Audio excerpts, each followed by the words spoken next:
My name is Celestin Monga. I'm Vice President and Chief Economist of the African Development Bank. And I'm very, very happy to be one of the hosts for this 52nd annual meetings here in Ahmedabad. One of our panelists couldn't make it to Ahmedabad. It's Dr. K.Y. Amwako from Ghana, the president and founder of ASSET, the African Center for Economic Transformation, who's a very, very well-known policymaker and intellectual thinker in Africa. Unfortunately, this past Saturday, there was really a tragedy in his family in Accra as he was planning to come here, so he had to cancel his trip. But we are very pleased to have Professor Justin Yifulin, who's here, and of course, Honorable Ngozi Okonjo Iweala, whom everybody knows. Let me just say one word about each of them. First, starting with Justin Lin. Justin Lin, as you know, is from China, originally from Taiwan, China, and well known for many things, including his personal life story, which I would encourage some of you to Google. I can just give you a small hint. He swims very well. Professor Justin Yifulin, as you also know, was appointed Senior Vice President and Chief Economist of the World Bank in 2008. He was the very first person from a developing country to be appointed Chief Economist and Senior Vice President at the World Bank. And he didn't know at the time that he was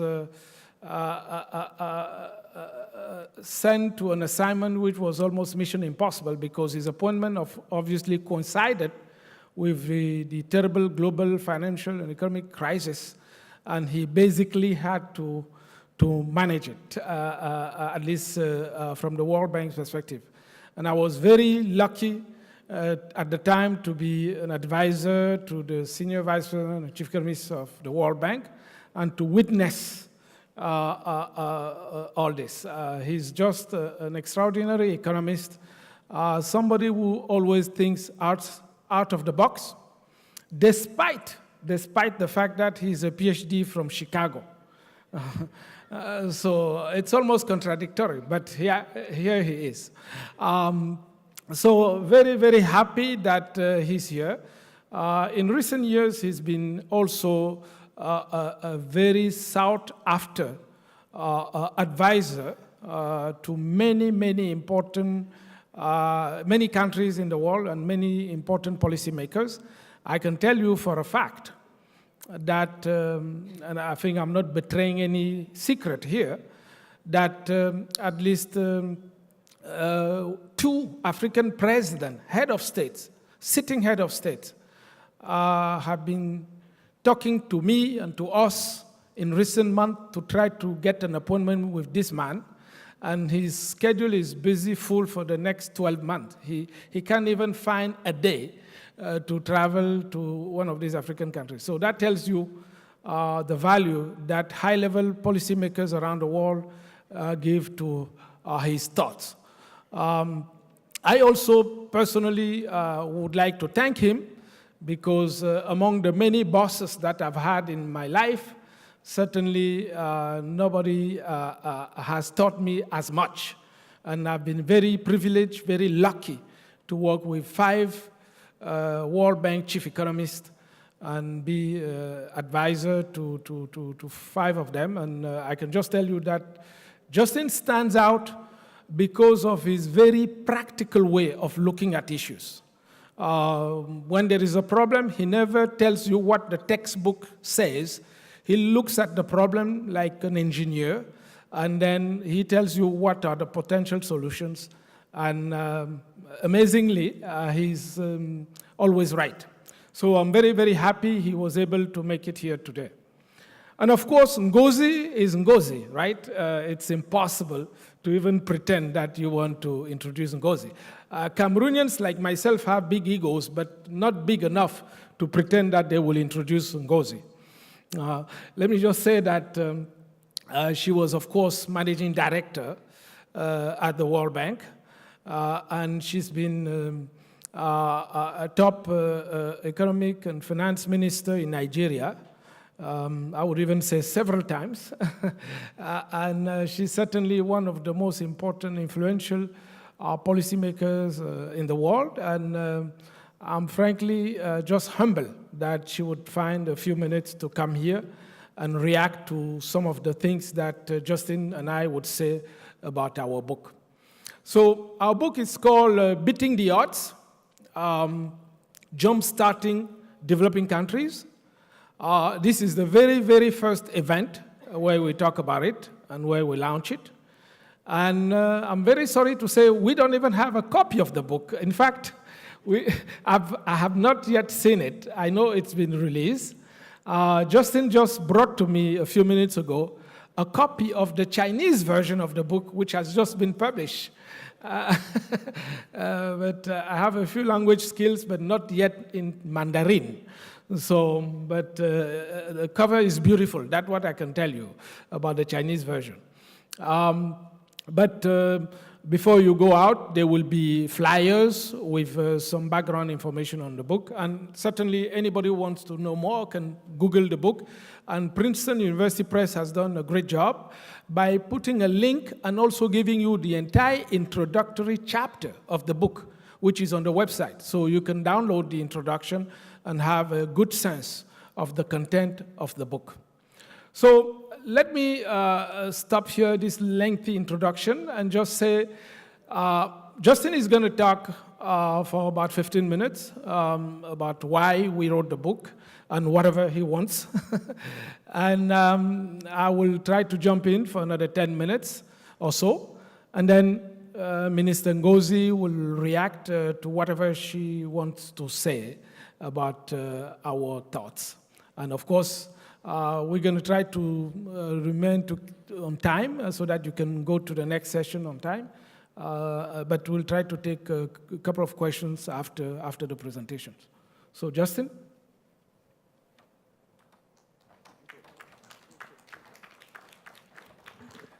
Well, thank you very much for coming to this book launch. And thank you very much for Celestine's introduction. And, this morning, I just want to use this occasion to say why we want to write this book together. And for me, there are three main reasons. The first reason I want to say is that poverty is not destiny. Poverty is not destiny. It can be changed. And the second message I'd like to share with you is that not so many countries were successful, but they have something in common. And what are the common things that we want to express in the book? And the third message for me and for us to write this book is that there's a good opportunity, there's a good window of opportunity for African countries to be as successful as East Asian countries. Those are the three messages for us to write in this book. Why I think poverty is not destiny? Because I personally experienced that. As Celeste mentioned, I was born in Taiwan in 1952. At that time, Taiwan was extremely poor. It was a former colony of Japan. And after the war, returned to China. At that time, it was extremely poor. And you compare my travel to African countries, I can see when I was young, Taiwan was even poorer. But now, Taiwan is a high-income economy. Its per capita GDP last year was about $28,000 US. Then in 1979, I went to mainland China, and because I'm a good swimmer. And when I went to mainland China, it was even poorer. In 1979, the per capita GDP in China was less than 1/3 of the average in sub-Saharan African country at that time, less than 1/3. Its per capita GDP in 1979 was 182. And the average for sub-Saharan African country was $550 measured at US dollars at that time. But now, mainland China became a very dynamic, growing middle-income countries, and very likely by the time of 2020, 2025, mainland China will become high-income economies. Then you say, well, maybe you are Chinese, you are special, right? Taiwan and mainland China, they are all Chinese. But when we were poor, we often said, because we are Chinese, so we are so poor. Okay. And because both mainland China and Taiwan was trapped in poverty for a century. It did not change only after, for Taiwan, after the 1950s, after I was born, for mainland China, after I went to mainland China. So something changes there. And if you say Chinese people are special, when I went to the Africa, some people say Chinese is special because they are eager to develop. They want to be rich. They want to improve their livings and so on. But actually, when I go to Africa, I saw the people also want to work hard to improve. And sometimes I heard very special story which are so touching to me. I heard some, workers in a factory, and the factory owner provide money for them to buy lunch. But some of them did not buy lunch because they want to save the money for their children. And if you have a parents who are willing to suffer from, hungry, not eating lunch for their young people, they have a very strong internal drive for improvement. And I see similar things when I was young, and I see similar things in Africa. And some people blame African government. They did not care about people, which I don't believe either. As Celestin mentioned, there are several heads of state who are so keen to invite me to visit their country to provide some advice. And actually, I was very touched by many experiences. For example, President Kagame, he went to China in 2013. Before he went to China, he sent an email to say, I wanted to meet you during my visit. And unfortunately, I was away, and I said, well, this time I could not meet you because I will be going to Uzbekistan, and I won't be back 2 days after your visit. And he stayed in China for 2 more days to meet me. If you have a head of state who is willing to stay in a foreign country for 2 more days to meet their scholars, you can see how strong their internal drive to develop their country. And similar things, the president of Benin invited me to visit Benin, and my schedule was quite tight, and I told him that, well, the only window opportunity was I will be going to Senegal, and I could squeeze 1 day from Senegal to Benin, and another day for my schedule in Beijing, so I could stay in Benin for 2 days.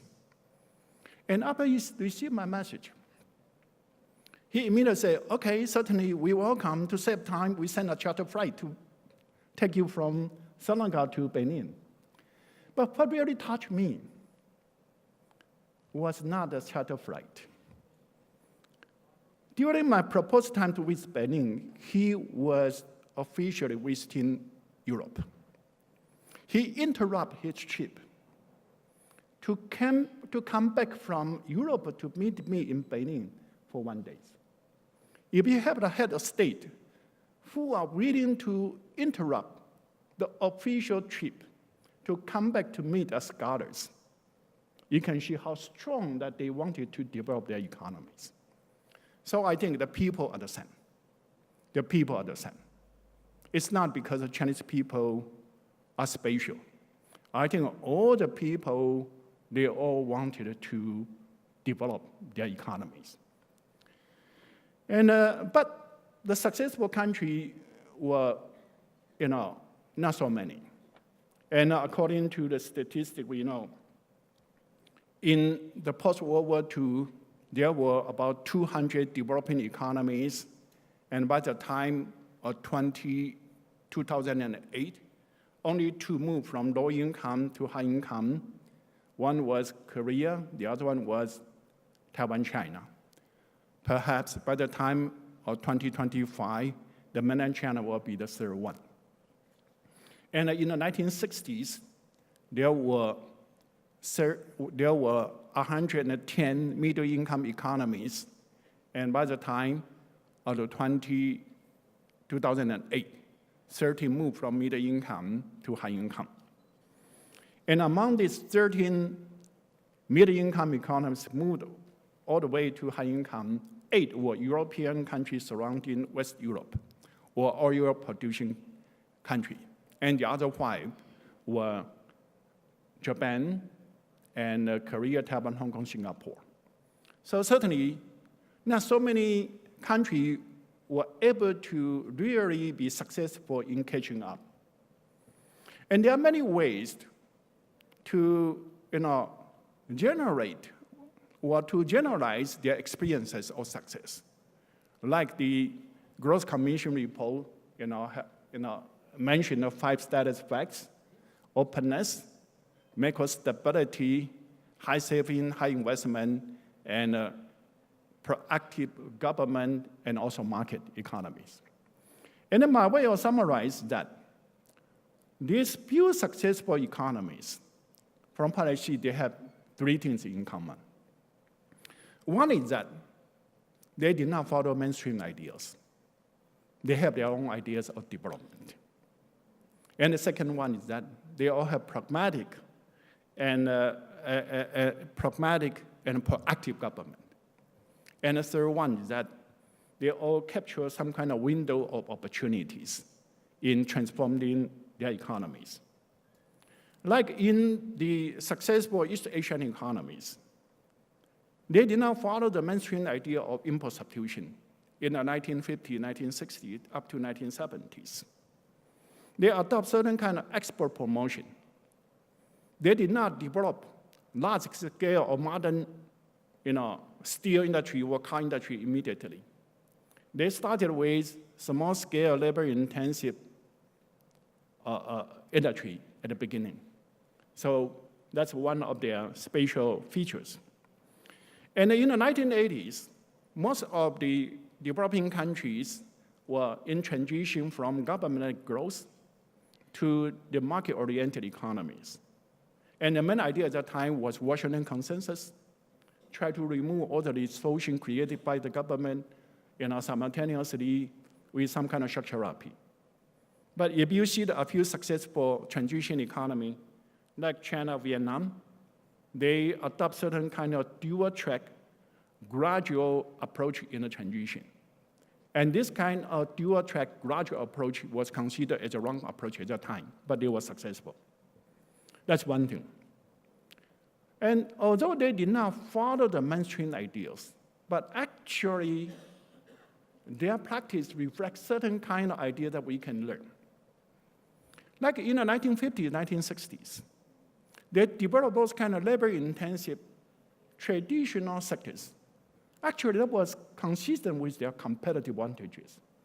Because for a developing country at the early stage, they have abundant supply of labor, wage rate was low, and labor-intensive sectors was consistent with their competitive advantages, so they can turn that into competitiveness.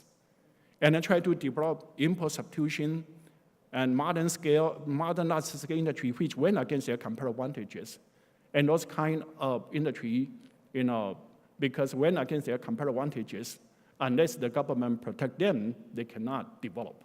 So the one thing that they develop something that consistent with their competitive advantages, and they turn that into the competitiveness. And then secondly, the government need to be pragmatic in the development process and in transition process was. If you develop the industry which are consistent with your competitive advantages, it only means the factor cost of production will be low. But if you want to be competitive in international market, you also need to reduce transaction costs to improve infrastructure business environment. But for a developing country, business environment infrastructure were poor for the whole nations. And under that kind of situation, the government need to be pragmatic to create some kind of special economic zone or industrial park within the zone and industrial parks, make the infrastructure good enough, business environment good enough, they can immediately jumpstart their growth. And similarly, in the transition, the government need to be pragmatic.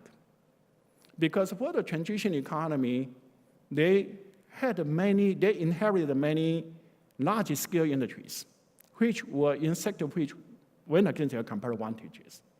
But if you remove all the distortions simultaneously, those kind of industries will go bankrupt and causing large unemployment issue and social political instability. So you need to continue to provide some kind of transitionary protection and subsidies. But at the same time, you also need to help the development of new sectors, which are consistent with your competitive advantages, the labor-intensive sectors. So that's the reason why, if you see all the successful countries, they have pragmatic and proactive government to overcome the hurdles for their development or their transition.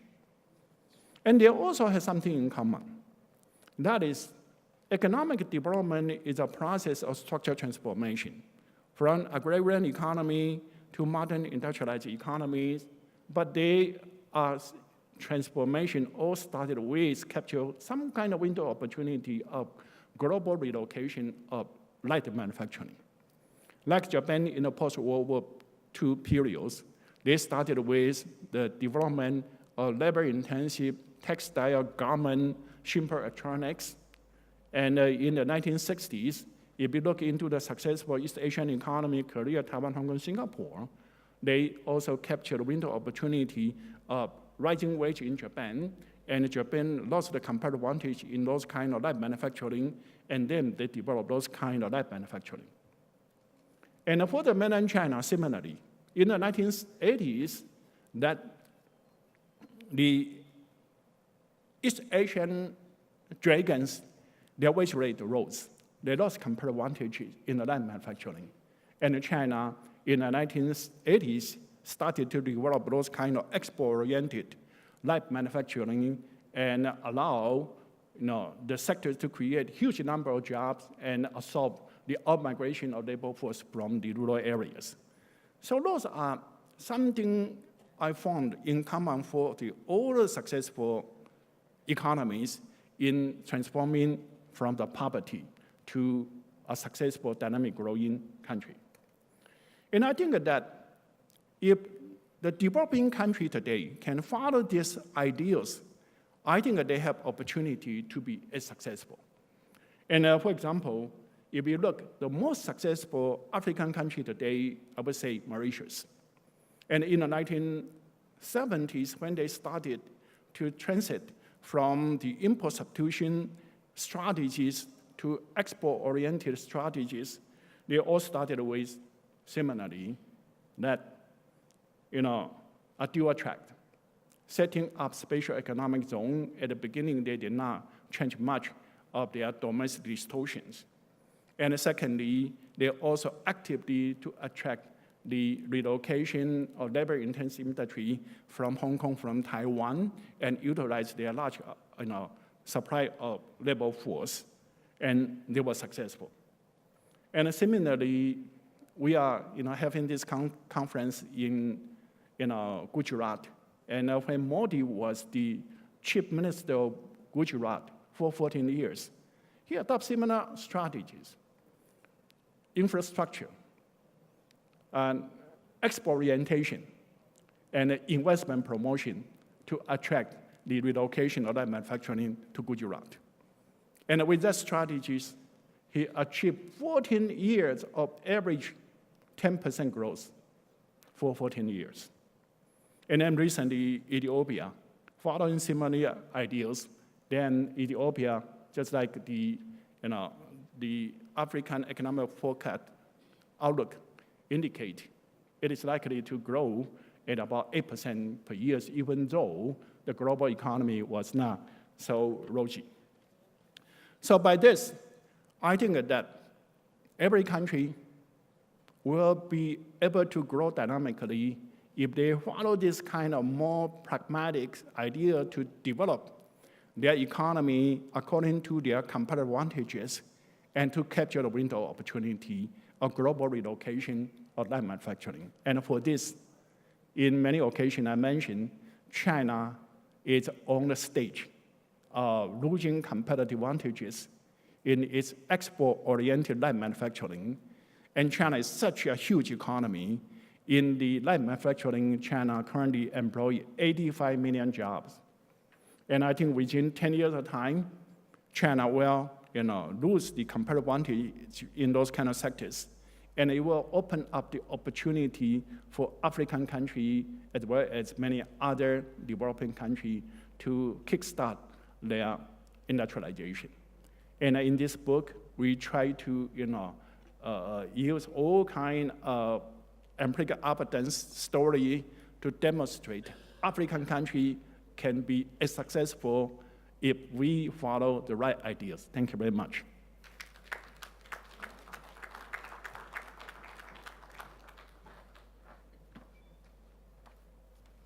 Thank you very much, Justin. I think he said most of what I wanted to say, so let me just perhaps pick up on two questions and give my own take about those. First, why did we write this book? Justin gave the intellectual reasons. I must say that many years ago, my good friend Joseph Bisiri Sirima, who was Minister for Economic Development of Burkina Faso, told me a story that kind of teased me a little bit. He said that he was in a big meeting, I believe in Switzerland, and all the big donors were there discussing how to help and support Burkina Faso. And some people in the meeting kind of made him feel bad by saying, well, Burkina is one of these countries that always position itself to be almost ready, but never actually takes off. And the image that was used was, well, it's like an airplane, the engine is ready, everything is fine, sitting in the runway, and nothing ever happens. So he was bothered by that image. And because the people in the room were mainly from Washington, World Bank, IMF, and so on. So the next day, he prepared the list of policy reforms which had been recommended by the IMF and the World Bank for Burkina Faso, for every single sector, for 1 year. And he counted 450 of them. So he came back and he said, you see, this is the reason why we are not taking off, because we basically have to implement 1 reform and a half per day to be able, in 1 year, to do the things that you expect us to do. Of course, the key information in this anecdote is just the lengthy policy framework which is given to developing countries. Okay? And if you take any one of the reforms which are recommended by the World Bank, by the way, I'm a proud World Bank economist. I spent 20 years there, and I love every single day of working there. If you take any single one of these reforms, it makes a lot of sense. But it's very difficult to believe that they all have the same value, that they are all priorities. And that, in fact, and this is Ricardo Hausmann from Harvard, who always says that he meets ministers who tell him, well, we've done this, and that, but nothing is happening. We're not having jobs. What's going on? So the point is really that we need to be realistic when we advise developing countries.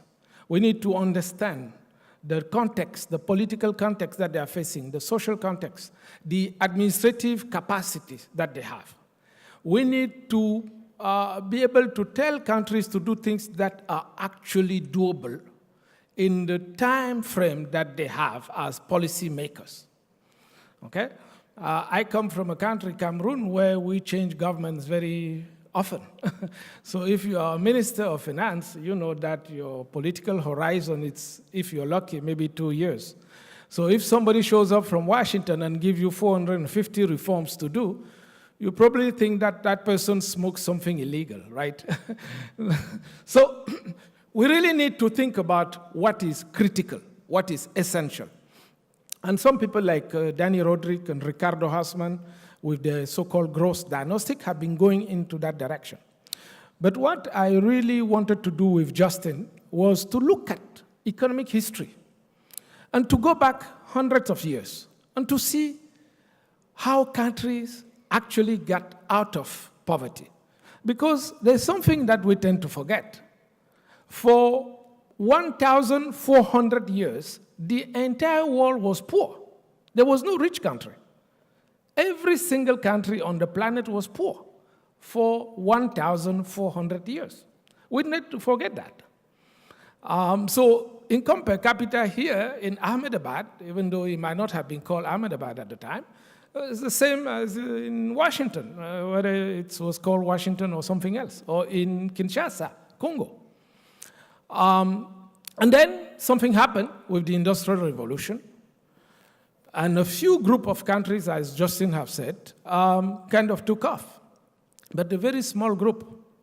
So really we need to go back and look at what has happened, how the process works, instead of just being stuck into theoretical and sometimes ideological battles.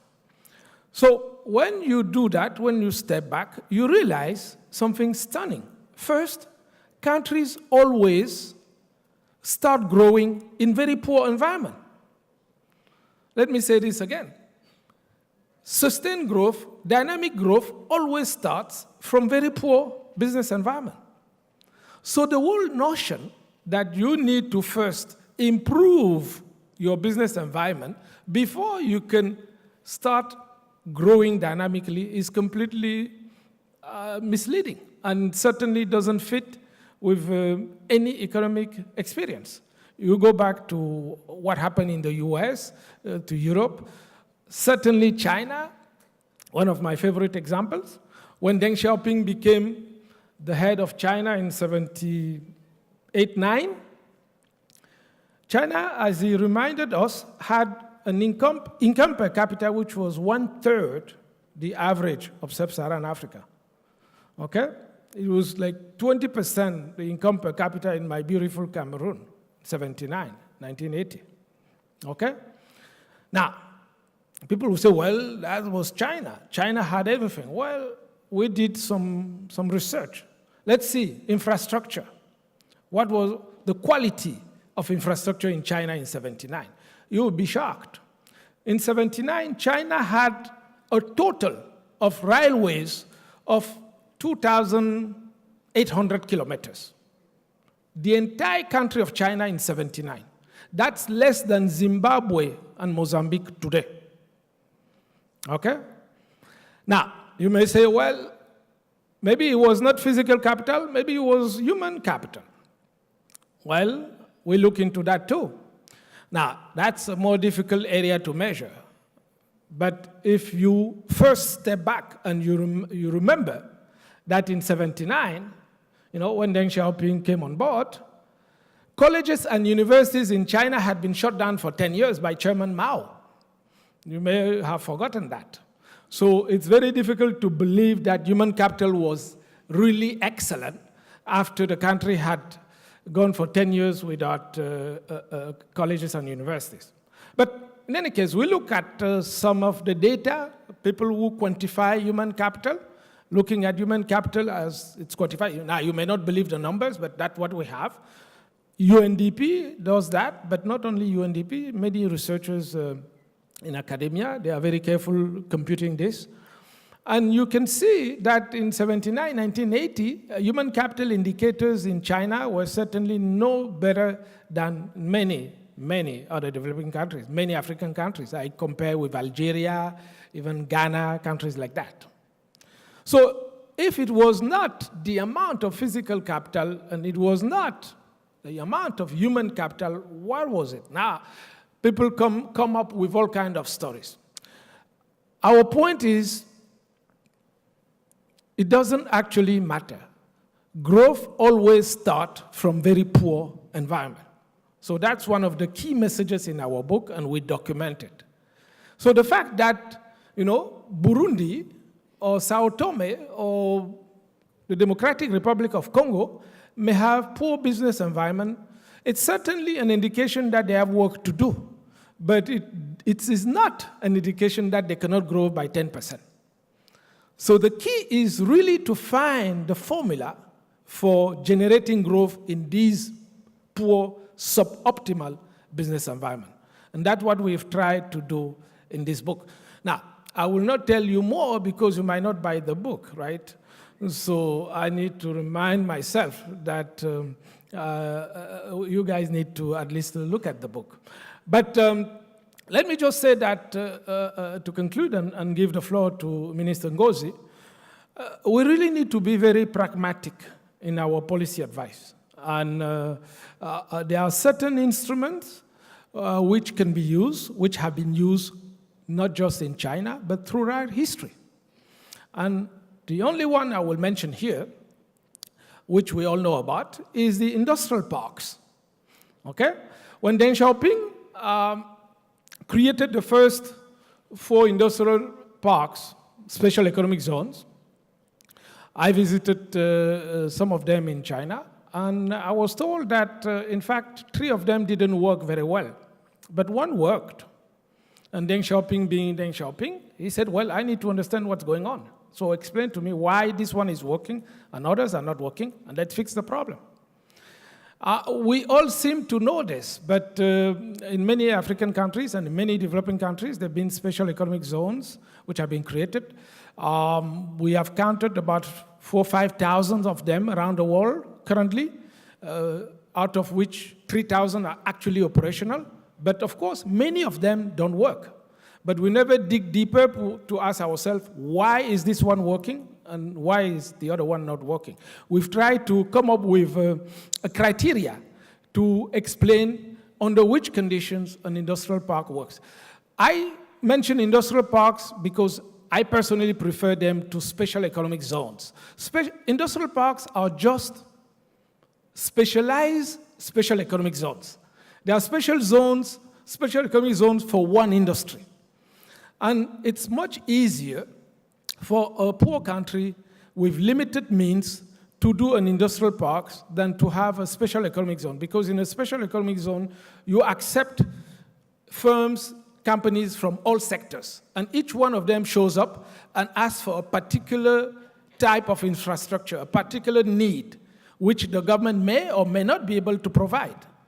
Whereas industrial parks are so specialized that when you are in that industry, you know exactly what you would expect if you go there. And as Justin said, if you select very carefully the industries in which your country, your economy has potential comparative advantage, and you build these industrial parks, well, that gives you very quickly what you need most, which is jobs.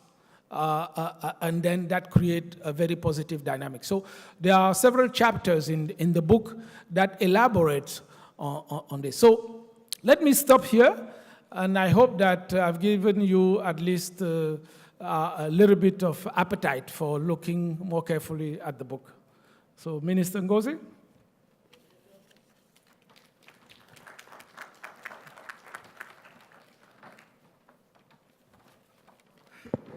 Well, thank you very much, Celestin and Justin, for the wonderful presentations and also for the book. I wish you would hold up the copy you have so people can, the Chinese one, people can actually see that it exists. There are several important personalities here, but before I start, I want to recognize two of them. One is the former president of ADB, His Excellency Babacar Ndiaye, who never ceases to amaze me. You know, who is sitting here, and His Excellency Anthony Maruping, who is our brother, the Economic Commissioner for the AU. I think I want to point them out to tell you just how interested that these two personalities, among many others, are sitting here listening to you, and I thought we should call that out. I also think it's very important to have this presentation following on the Africa Economic Outlook, because there are obviously linkages. I was not in that discussion, but I thought having a book that shows an alternative way of looking at growth and development on the continent is a good follow-up. So let me start by, congratulating the two of you, the authors, for putting out a pragmatic approach to growth, economic growth, and development, which is embodied in what you've called the new structural economics of your book. It's not that often that we have new pragmatic ways of looking at development. And what has attracted me to comment on this is because the pragmatism, the practicality that is embodied in the book gives policymakers such as myself and others who are in a position of taking decisions a way to act. So it's not all about ideology and theory. It actually gives you instruments with which to act. So that's the first thing I want to say. I'm also attracted to the book and to what is contained therein, because as the book notes, there was the Spence Commission on Economic Growth, of which I was a member. We put out a report in 2008. We had this commission led by Nobel Prize winner Michael Spence, and I was privileged to be part of it, looking at what does it really take to have sustained economic growth? What has worked, what has not worked? And therefore, what lesson can we learn from history that we can share with countries? And I want to quote to you two things from our report then in 2008, which gives a bit of context for why I believe that we should look at some of the findings of this book. And the first quote is this. We said, quote, "If there were just one valid growth doctrine, we are confident we would have found it." So we were telling the world that we've looked at all the growth doctrines and all the different paths that countries have taken, and we have not found the one answer. And I think we really need to pay attention to this, because as economists, we tend to go for one fashion to another. And once that thing is in fashion, then everything, if you don't align your development path along that theory or that way, then you're not doing it. And we all remember the 60s and 70s and import substitution and how everybody felt that this was the way to go. From there, we went to export-led growth. In the 80s, we focused a lot on human capital development because we began to see evidence from Korea and other Asian tigers that this works. And then you have to invest in basic education. And when we give this type of advice, we often focus government's energies and resources on this one path. And the strategic choices they make are guided by that. We forget to tell them also, sometimes, when we talk about the Washington Consensus, that there's still a role for the state. And that is one of the things that comes out in this book. One of the things we're told is, look, there's still a role for the state. And I'll come to that. But what role that is has to be carefully looked at. We often forget that in developed countries, even like the US, where maybe the practice of market capitalism has gotten to the ultimate, there are areas where there are market failures and market imperfections, where the government intervenes. Many people do not know that for years and years and up till now, rural electrification is subsidized in many parts of the US. They do not know that incentives and subsidies are given to encourage small business development. These are things, this is in the US, not to talk of France, not to talk of Europe. We don't even want to talk of the subsidies that have been going to agriculture in the developed countries. So sometimes when we come to our own countries and we speak, we forget that even in those countries where the economic theories we're expounding were born and are being practiced, that there's an acknowledged role for the state, that there are market imperfections and failures where we have to call in other instruments than the market. So I think these are things we need to bear in mind. We also said in the Spence report, and I quote, "A coherent growth strategy will therefore set priorities, deciding where to devote a government's energy and resources. These choices are extremely important. They should also be country and context specific, responding to widely varying initial conditions." And if you listen to that quote, it picks up, I think, what is being exposed to us in this book on the new structural economics, on the need not to let your initial conditions prevent you from starting, is the fact that you can have development that takes specific country and context-specific situations in hand and begin from there. So the proposal for industrial parks, industrial zones, or what you want to call them, as a way of kicking off development in a country fits within this context, to my mind. So in summary, for me, I think we should just absorb the lesson that there's no one correct answer to economic growth and development. There's no one path. There are some specific and fundamental principles that are important, which if you do not observe, you will not take off. And I think even with this, you would agree, if your prices are not right within the economy, it's still not going to work. I just want to say that, and when I mean prices, I think like if you have a distorted exchange rate regime, if you have very severe distortions within the economy that are fundamental to macroeconomic stability, it's not going to work. So we can now line up those principles and say, look, you need to observe certain principles. These are not conditionalities or the 450 prescriptions we're talking about. They're just certain basic principles that underpin development. If you observe those, within that context, there are many different paths to development. And the way that I see the book and what is being proposed to us is that this is one more path, one more instrument that we can use, and we should really pay attention to that. I know that when Justin started to talk about this, and Celestin, when they were both, when he was chief economist, I was managing director at the World Bank, you know, there were many people who thought maybe this was too deterministic an approach, and they were not for it. But I was attracted to it because of the policy-making background that I have. At the end of the day, you want some direction, some instruments that you can leverage on to try and begin to get an economy moving. And that's what they offered. They've offered even the worst performing and poorest countries some hope. Even the fragile countries, some hope.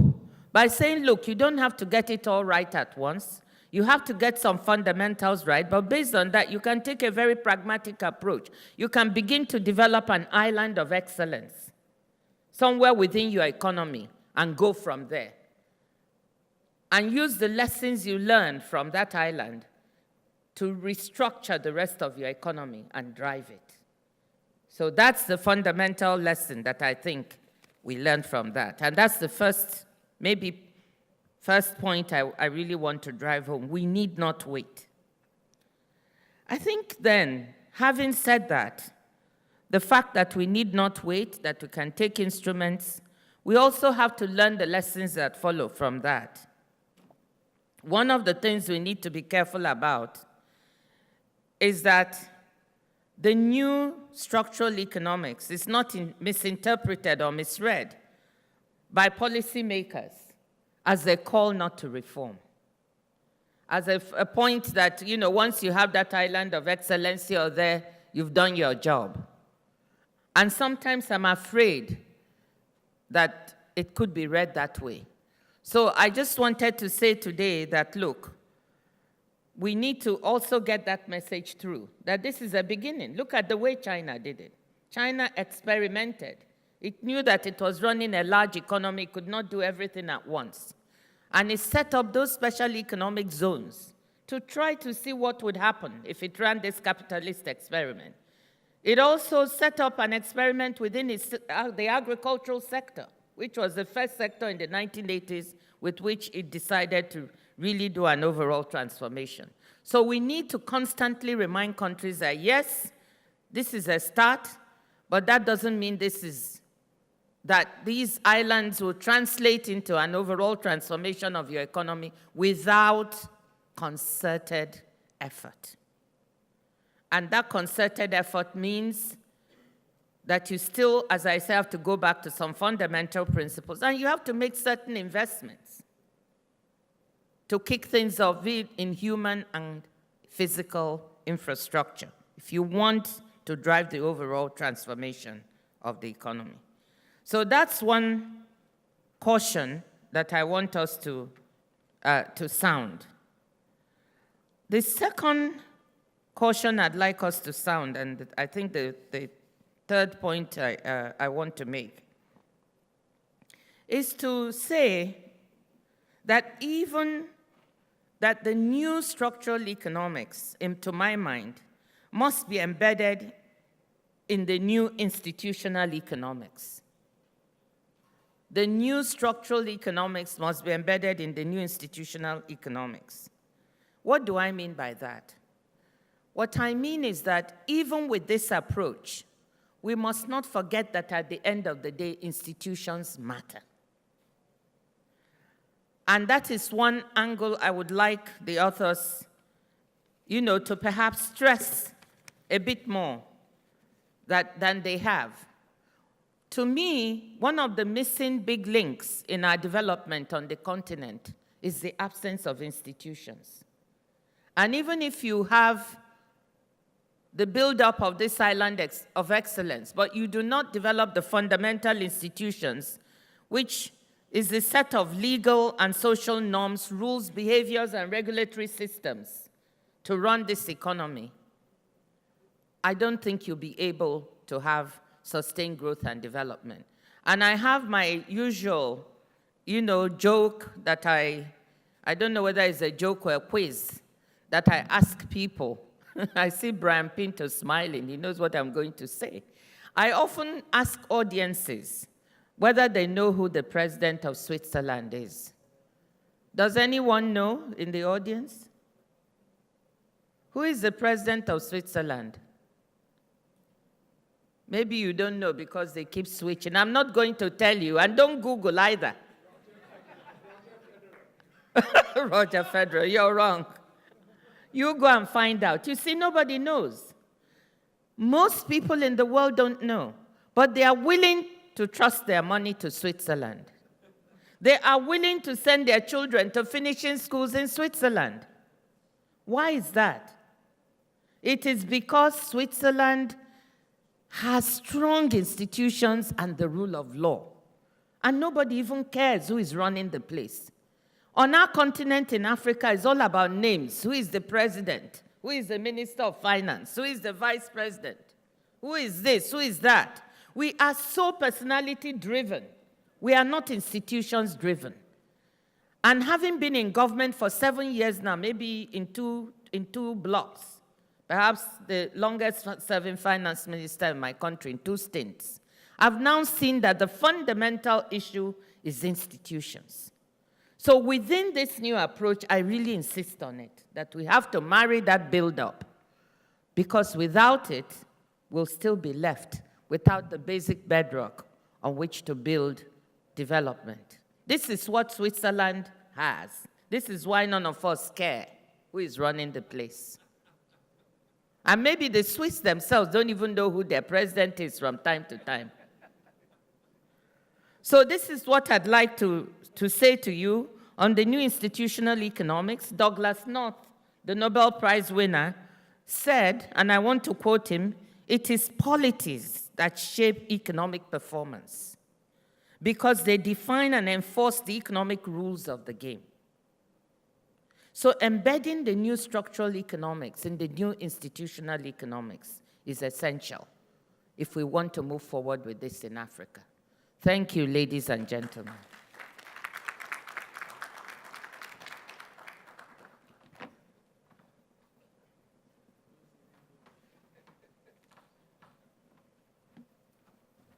Well, I'm sure you would agree that we could wrap up here, right? After Ngozi's performance. We are running out of time. We should normally stop now, but we'll take just maybe 2 questions so that if somebody has a very, very burning and short question. Yeah, I see David Wilcox, but he usually never has short questions. So I'm looking for,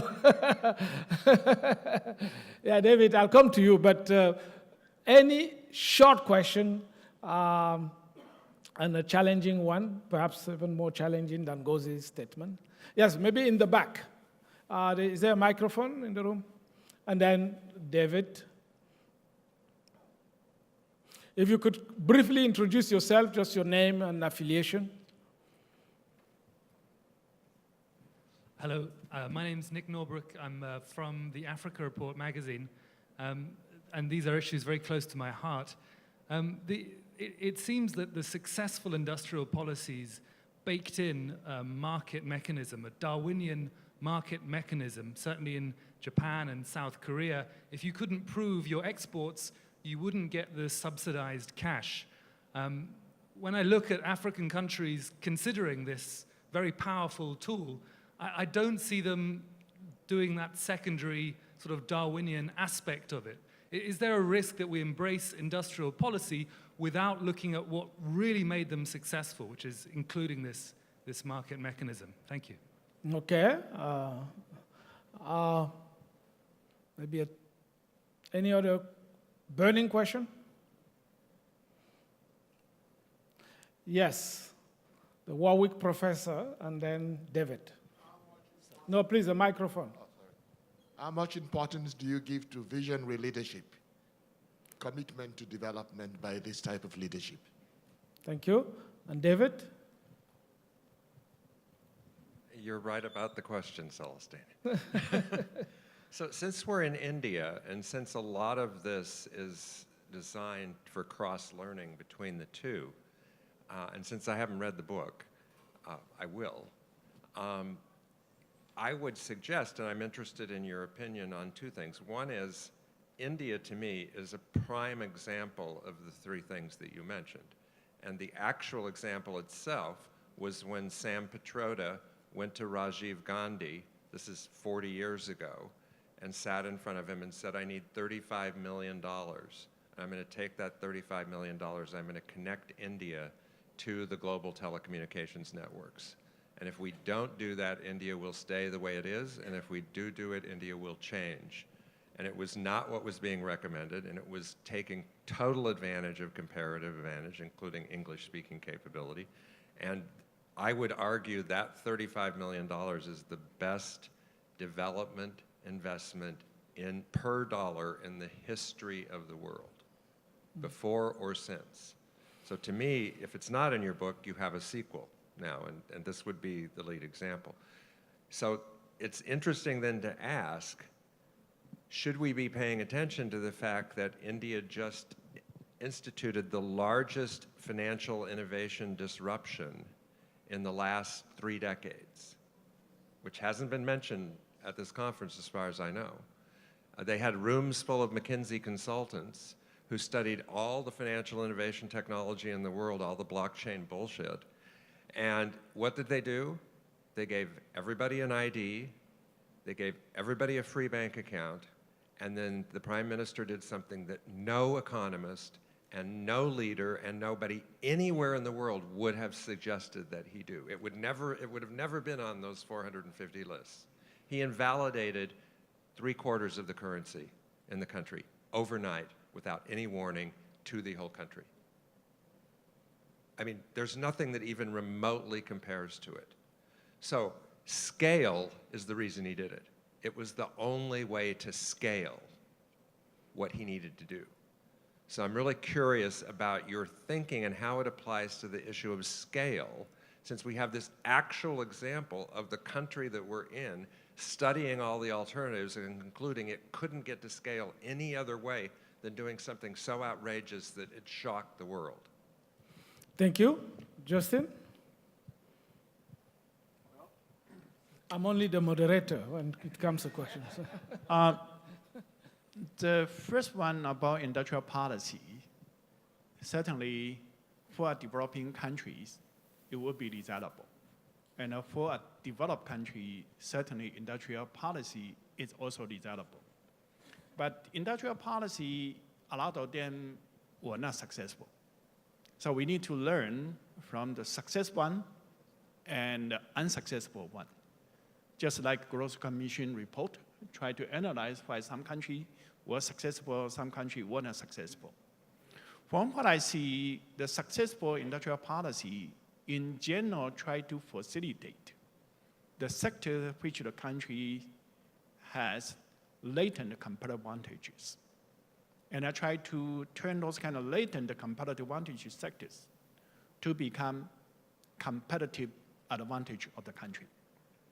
The reason why we should target the latent competitive advantage sectors, because first, if you want to have a sector which to be competitive, the first one, you need to have low factor cost of productions. And low factor cost of production is determined by the factor endowment of the country.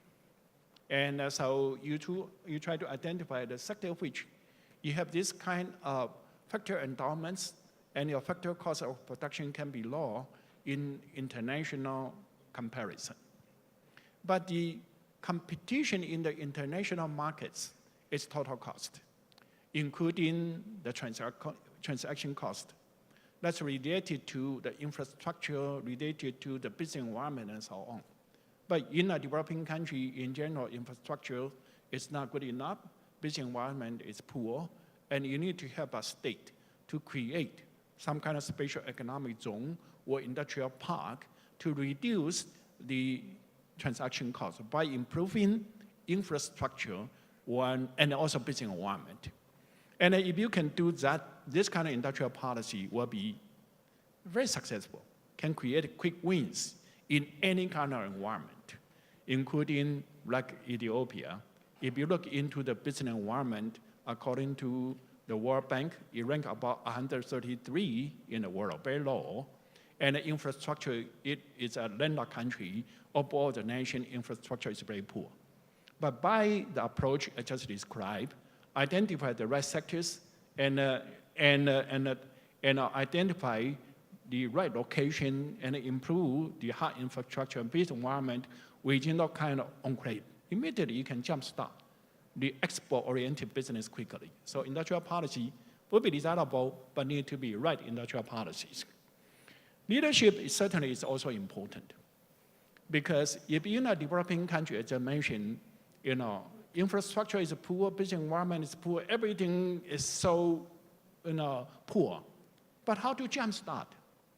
Under this kind of situation, you need to have leadership. One thing is vision for the nation, and the second thing is to use the leader's discretionary power, authority, to create certain enclaves.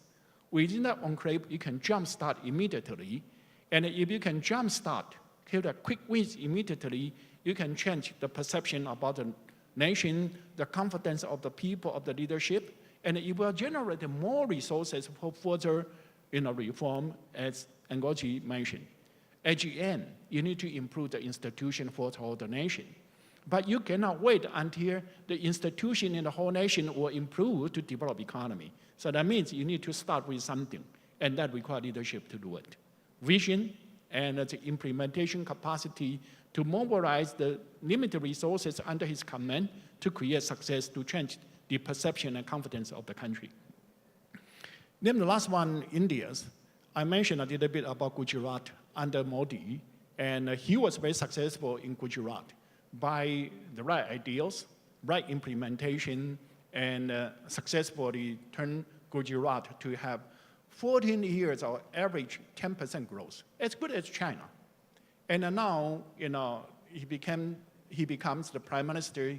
He has the Make in India initiative. I think that if he is successful in this, India has the hope to become another, rapid growing country like in East Asia. But the several reform you mentioned is new to me, so I have to look carefully what is the implication, and certainly I hope India will be successful under his leadership. Maybe that, Saraswati, you have something to add?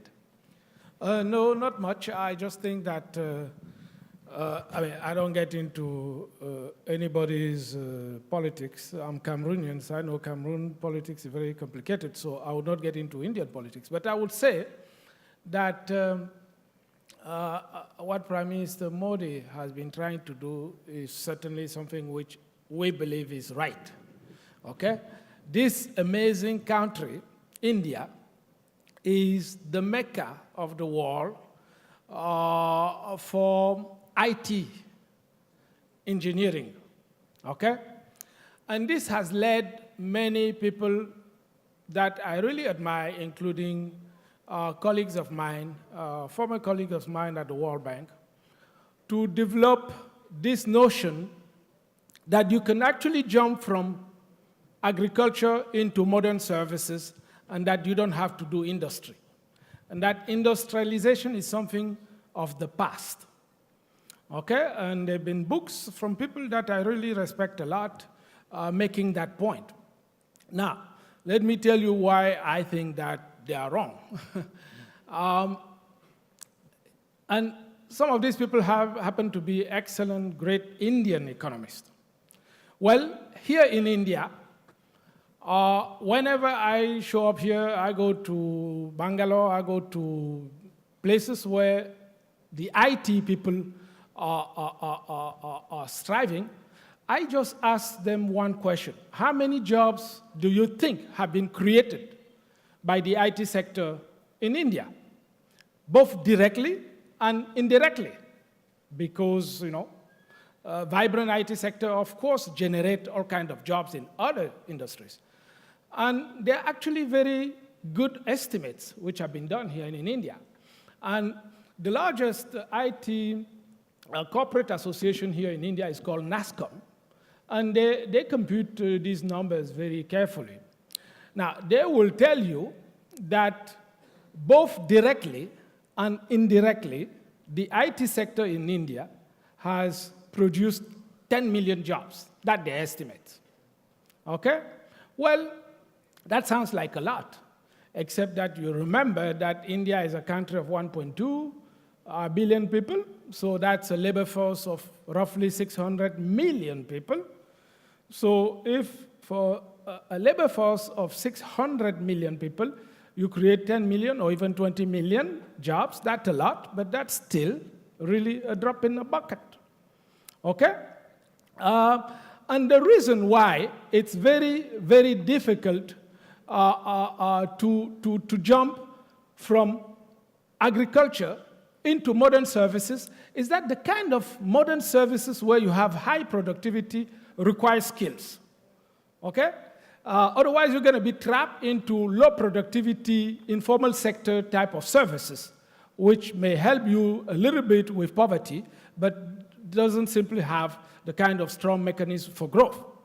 So again, to jump into modern services and to become like Switzerland and have financial industry, IT industry, insurance industry, you need skills. And these skills are not built overnight. Okay? And even in India, despite the fact that this country has more than 700 universities and colleges, you still have a lot of uneducated people. The labor force still doesn't give you the critical mass that you need to sustain modern services. And that's why, you cannot realistically take a labor force which has the current skill set in India or in Africa and take that labor force into modern services and expect that you're going to have the kind of productivity you have in service-driven economies like Switzerland. You have to go through industrialization. And I think that's what Prime Minister Modi understood, and when he came with his Make in India initiative, and said, well, it may have been a nice idea to think about moving 600 million people without the necessary skills into modern services, but it's simply not creating the jobs that we need. We need to be realistic and put people to work with the skills that they currently have, not the skills that we dream of. And we have the same problems in Kenya, in Cameroon, in Tanzania, and everywhere else. Now, to be even more provocative on this particular skills issue, I can tell you that not just in India, India subsidizes, of course, all these wonderful, excellent public colleges and universities, and then they produce graduates which are exported, which may or may not be good for the country. Okay? President Mutharika, not the current President Mutharika of Malawi, but his brother, who was president too a few years ago and died, sadly, he was an economics professor. We met with him a few years ago, and he told us a fascinating story. He said that when he became president of Malawi, he decided that his legacy will just be one thing, that 500 years from now, people will remember him for one thing, for having produced the best nurses in Malawi. He said that all his life, including as an economist, he always dreamed of being a president and producing nurses. So when he became president, he put a lot of efforts, resources into that. And just in 2-3 years, the word got out that Malawi was producing some of the best nurses of the world. Guess what? The UK government launched a very official plan to recruit all the nurses from Malawi. So even before they graduated, they had contracts to work in London. And President Mutharika told us, how can poor Malawi subsidize the UK? So when I went back to Washington, at the time I was at the World Bank and talked to some of my neoclassical, rigid colleagues, they said, well, don't worry, these ladies will go to London and they'll send remittances back home, so Malawi will be fine. Well, we all love remittances, but I don't think in the history of the world there's any country that has generated sustained growth with remittances, okay? This country in India receives more in remittances than in foreign direct investment, but it's still less than $2,000 GDP per capita. So, and something that macroeconomists who talk about remittances being the end of the story. Again, I'm not belittling remittances. I myself, I send, 30-40% of my salary back home every month. So I think they do a lot of good to fight poverty. They help with consumption. But in terms of strategy, that cannot just be it. And certainly in the case of Malawi, when you have all these well-trained young women who leave the country, you lose also the role models that young girls from Malawi need. Okay? And when macroeconomists run the regressions, they don't factor in these kind of losses. So it's good certainly to train the best people you can have, to try to develop a very vibrant modern service sector. But if you don't have at the same time a strategy to absorb locally the labor force that you have, you end up exporting brains and receiving remittances, which may or may not be the best story for you. So I know David has another question, but we really need to stop because we'll have to rush to other meetings, and there will be... Yes, but I'll give the floor, of course, to Ngozi. No, just very quickly, I wanted to pick up on the issue of what India did and the scale, but maybe not... Two things to point out. I think it's very much in the spirit of what we're trying to talk about. Don't get stuck into ideology all the time or certain ways of doing things. If you have a disruptive idea that can deliver development in your country, don't be afraid to try it, okay? So that is the lesson I take from that. People were skeptical when it was first done.